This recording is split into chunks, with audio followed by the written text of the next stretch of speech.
So এই 20 বছর যদি আজকে যেটা শুরু করেছে মাননীয় প্রধানমন্ত্রী এবং ওনার নেতৃত্বে মাননীয় ফাইন্যান্স মিনিস্টার যে বাজেটটা প্রণয়ন আমাদেরকে দিয়েছেন, এটা যদি 20 বছর আগে এটা করা হতো তাহলে আসলে ওই বাসার চেহারা বদলে যেত, ওই দোকানের চেহারা বদলে যেত, ওই মার্কেটের চেহারা বদলে যেত এবং পুরোপুরিভাবে বলতে পারি পুরো বাংলাদেশের চেহারা বদলে যেত। আপনারা যেখানকার এমপি মহোদয়রা আছেন, মাননীয় স্পিকার আপনার মাধ্যমে বলছি, তাদের যে কোনো এলাকা রাস্তা গলিতে যখন হেঁটে যান বা গাড়ি নিয়ে যান, আশেপাশে যা দেখেন, যদি 20 বছর আগে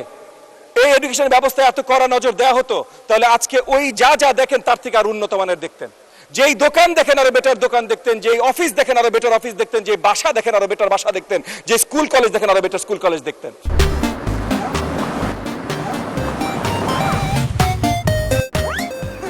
সো এই 20 বছর যদি আজকে যেটা শুরু করেছে মাননীয় প্রধানমন্ত্রী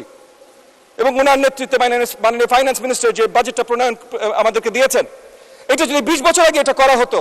তাহলে আসলে ওই বাসার চেহারা বদলে যেত, ওই দোকানের চেহারা বদলে যেত, ওই মার্কেটের চেহারা বদলে যেত এবং পুরোপুরিভাবে বলতে পারি পুরো বাংলাদেশের চেহারা বদলে যেত।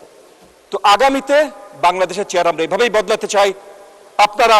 আমাদের মাননীয় ডেপুটি স্পিকার আপনার মাধ্যমে বলছি, বিরোধী দলে যারা আছেন তারা নেতিবাচক অনেক কিছু বলতে পারেন, ক্রিটিসাইজ করেন, কিন্তু মূল লক্ষ্যতে পৌঁছাতে এখানে বাধা দিতে চেষ্টা করবেন না। আপনাকে অসংখ্য ধন্যবাদ মাননীয় ডেপুটি স্পিকার।